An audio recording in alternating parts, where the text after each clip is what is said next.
தேவனே நான் ஓமதண்டையில் இன்னும் நெருங்கி சேர்வதே என் ஆவல் பூமியில். பரிசுத்த மத்தேயு எழுதின சுவிசேஷம் 1ஆம் அதிகாரம் 19வது வசனத்தை வாசிக்க கேட்போம். அவள் புருஷனாகிய யோசேப்பு நீதிமானாயிருந்து அவளை அவமானப்படுத்த மனதில்லாமல் இரகசியமாய் அவளை தள்ளிவிட யோசனையாயிருந்தான். யோசேப்பு அவன் நீதிமானாயிருந்தபடியினால், நீதிமான் என்று சொன்னால் அக்காலத்து பிரமாணத்தின்படி குற்றஞ்சாட்டப்படாதவன், இதுதான் நீதிமான் என்பதற்கு அடையாளம் அந்த காலத்தில். இந்த பகுதி நீங்கள் பாருங்க, இப்படி மரியாளை குறித்து இப்படி ஒரு செய்தி வந்த உடனே அவனிடத்தில் என்ன விதமான பிரதிபலிப்புகள் உணர்ச்சிகள் உண்டானதுன்னு பார்த்தீங்கன்னா, அவன் கோபம் கொண்டான்னு சொல்லப்படலை. பிரமாணம் சொல்லுகிறது கல்லெறிந்து கொள்ள வேண்டும். ஆனால் இவனோ அவமானப்படுத்த அவன் மனதில்லாமல் ரகசியமாக செய்ய நினைச்சான்.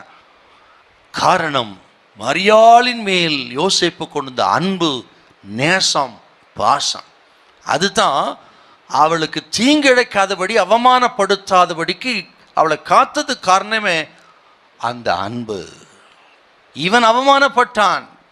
என்ன, கல்யாணத்துக்கு முன்னாடி இப்படி நியமிக்கப்பட்டபடி ஆகிவிட்டாள்னு சொல்லி இவன் அவமானப்பட்டான். ஆனால் அவளை அவமானப்படுத்த அவன் மனதில்லாதிருந்தான். இன்னும் சொல்லுகிறேன், மரியாள் சாகக்கூடாது என்று நினைச்சான். பாருங்கள், எத்தனை அருமையான ஒரு நல்ல சுபாவம். மரியாளும் நல்ல பரிசுத்த வாட்டி, நல்ல அருமையான கர்த்தருக்கு பயந்தவர்கள். ஆண்டவர் தீமைக்கு ஒப்பு கொடுப்பாரா? ஒப்பு கொடுக்க மாட்டார். குடும்ப வாழ்க்கையில் சொல்கிறேன் பாருங்க, புருஷன் மட்டுமல்ல, மனைவியும் கர்த்தருக்கு பயந்தவர்களாக இருக்கணும். ஆக அன்புள்ளவர்களாக இருக்கணும், சகிக்கிறவர்களாக இருக்கணும், விட்டு கொடுக்கணும். இப்படி கணவன் மனைவி சேர்ந்து தான் குடும்பத்தை கட்ட முடியும், தேவ திட்டத்தை நிறைவேற்ற முடியும். யோசேப்பு அப்படி இருந்தால், மரியாளும் பாருங்க அவ்வளோ தெய்வ பயமுள்ளவர்கள். ஏன் அப்படி சொல்கிறேன்னு கேட்டிங்கன்னா, தூதன் சொன்னான் இப்படி ஆகும்னு. உடனே அவள் சொன்ன காரியம் என்ன? இதோ நான் ஆண்டவருக்கு அடிமை. பார்த்தீங்களா? அப்படிப்பட்ட அந்த அர்ப்பணிப்புள்ள ஒரு ஆண்டவருடைய தாய் மரியாள். அடுத்த தீமைக்கு ஒப்பு கொடுக்க பாருங்க. ஆகவே தான் உங்களுக்கு சொல்லுகிறேன், கணவன் மனைவி 2 பேருக்குள்ள அந்த நல்ல கேரக்டர் இருக்கணுங்க.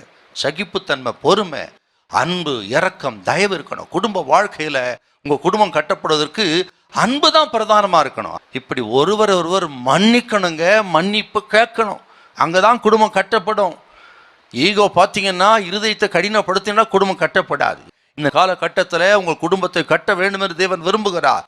உடைக்கப்பட்டு கிடக்கிற, பிரிந்து கிடக்கிற, ஆக கசந்து கொண்டிருக்கிற, ஆக எப்பொழுது பிரிந்து போகலாம் என்று யோசித்து கொண்டிருக்கிற உங்களோடு கர்த்தர் பேசி கொண்டிருக்கிறார். ஒருவரை ஒருவர் மன்னியுங்கள், ஒருவரை ஒருவர் ஏற்றுக்கொள்ளுங்கள். உங்கள் குடும்பத்தை கர்த்தர் கட்டுவார், கர்த்தர் உங்களை கட்டுவார். தேவ திட்டம் நிறைவேறும்.